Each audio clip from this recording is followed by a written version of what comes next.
Hi guys, good morning and welcome to the Euro Car Show. Today I'm driving the brand new Toyota CHR. This is a revised model, it's not a new model, and since I've already reviewed like two of those, I'll only go straight to the essentials, what changed, the engine, go quickly over all the specs and all that, and then I want to talk to you guys about something a bit different today. Alright, first of all, I want to talk about the major change, if you can call it that. This new CHR feels a bit more upmarket, and you can notice the changes in the interior especially, because Toyota has put all their attention into details. You have more soft touch materials, more leather, which contributes to the upmarket feeling when you're driving this car, when you're sitting in it. I mean, the leather, it's supple and it looks nice, and it's, it's not that much of an improvement because the old one wasn't bad at all. I mean, it wasn't poorly built. The materials were pretty good, but they just, they added a little more here, a little less there, and it just makes the car feel more upmarket. Obviously on the exterior you can notice the brand new sequential turning signals, like Audi does and, well, Lexus and many brands nowadays. And yes, it does look nice, but let's be honest, that's not such a major change, right? And honestly, changes wise, that's where it ends. And this is not really a bad thing, because the CHR did not need a change. I mean, the car was good as it was. And the fact that Toyota decided that, well, it needs a bit more soft touch materials or some more leather, or make it a bit more upmarket without raising the price, I think this is a big thumbs up to Toyota. And I keep on noticing that with all their new cars, they're trying to go more upmarket with materials, with construction, with finish and so on. But when you compare to the other brands, they don't really charge you that much for basically the same stuff. And of course, this car has all the little high-techy infotainment stuffy, heating seats and all that. It even parks itself. I mean, this car is full of options, new technology, high-techy features, which I know many of you like. It also offers a bunch of safety features. So this car really gives you lots of reasons to like it. And I mean, this is a city crossover, right? You're not supposed to take it off-road, although you can get it all-wheel drive, but that's not the point, right? If you want an all-wheel drive, you have other options, maybe even cheaper if you consider the new Jimny coming out. I think that would be a great off-roader, but in town, not so much. So where this car really shines at is city driving. And when I say city driving, I don't mean this car is bad on the highway, not at all. I just mean this is a great city cruiser. Absolutely no noise, it's comfortable, you get everything you want, it's very easy to drive, very easy to park. And space-wise, which is something I've mentioned in my past videos, with the CHR, you have more than enough room inside for 4 passengers, even 5. And to give you an idea, I'm 188 centimeters tall, and I can actually fit behind myself, except it's true I'll be touching the ceiling, which can be uncomfortable at times, of course, but for people of average height, this car really offers all the space you truly need. And lastly, as far as the trunk goes, well, it's not the biggest in its class, but it offers enough space for a couple of suitcases and your daily groceries and all that. As for the specs, obviously no change here. You still get the Prius engine and gearbox, which is not a bad thing. This 1.8 liter engine does the job just fine. Now the car has a combined power output of around 120 horsepower, which is more than enough in town, and on the highway, as a daily driver, you don't really need that much horsepower.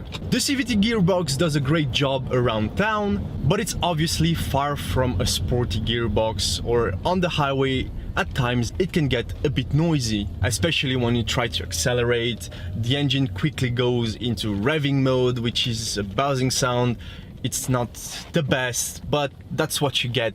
But fuel economy is one of the great reasons why you should buy this CHR. I've been driving this car this time around 35% highway and around 65% city driving.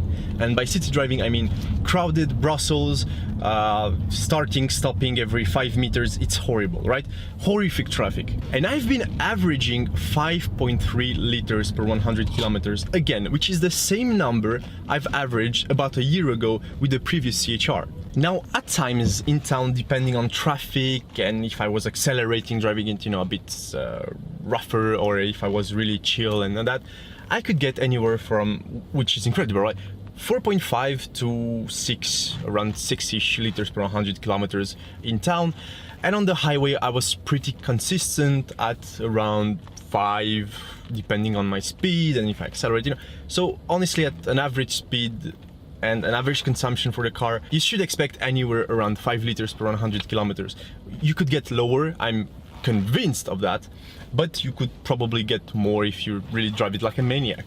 Alright, so this car looks nice, it drives nicely because it handles pretty well, and even though it doesn't have power, it's still a decent drive and a pleasant drive, and actually a comfortable drive. But this car has a couple issues, of course, and the biggest of them all is most probably for the rear passengers, which honestly are not getting that much light through the windows. So if you're a bit claustrophobic, it might be annoying, to be honest. It's not the greatest for long drives, but it's not the worst, so you know, that's probably the only place where Toyota sacrificed some comfort for some design. And the second issue you could have is on the highway. Inside the car it could get a bit noisy. I mean, you get some wind noise and that can be sometimes annoying, but it's not that bad, and since you have pretty decent sound system, which I cannot show you for obvious reasons, but it's not something that bad and it's not that terrible. I just noticed it, so I'm mentioning it, but it's not something you cannot live with. It's there, but it's not really that bad. Now that I've said that, I just want to make a quick little opinion piece about a subject that's, you know, trendy right now, at least in Europe. And I want to give you guys my impressions on the, well, is diesel over and are hybrid cars the future? Because you have electric, hybrid, hydrogen powered, which is also electric, and you have many options. And I wanted to give you guys my opinion for the near future, what would be the best choice or the best purchase, in my own personal opinion, of course. So what happens nowadays in Europe is that diesel is getting more and more expensive.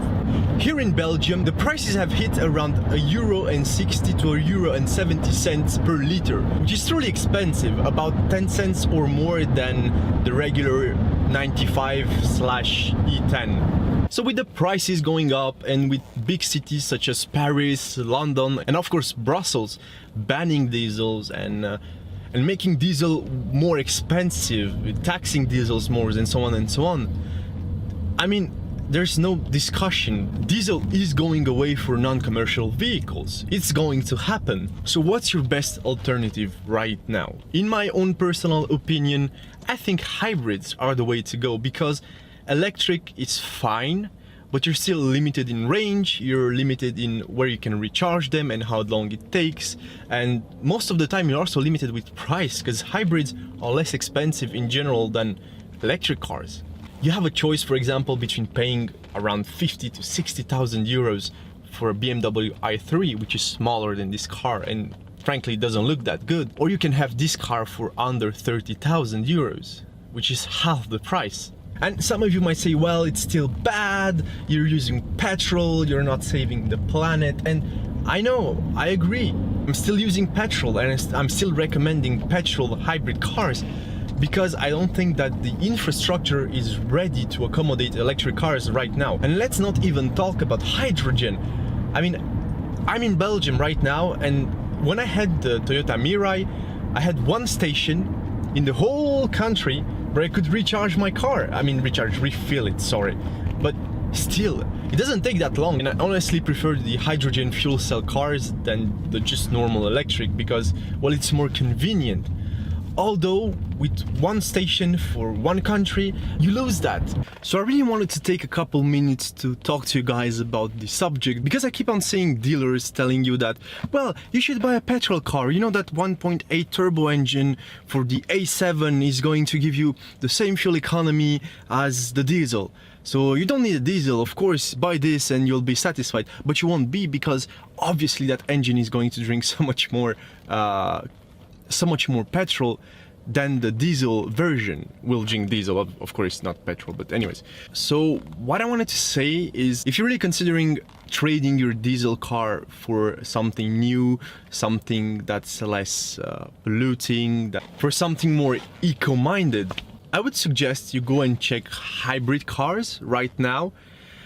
Some of you will prefer electric. I understand. If you're only taking your car around city or on short drives, obviously electric could be the solution. But for people who need to have a car which they maybe sometimes want to, you know, just take on a grand tour around Europe or wherever, I would still suggest hybrid, because I think it's the best of both worlds right now. And I would still wait a few years before getting myself into an electric car, which of course at some point will be replacing everything else.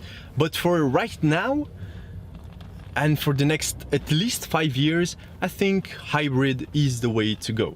I'm not saying Toyota, I'm not being paid to say that, that's just my personal opinion, and it just so happens that I'm driving this hybrid and I'm talking to you about it. But I still think that any hybrid from any other brand would still be a better choice than an electric car right now.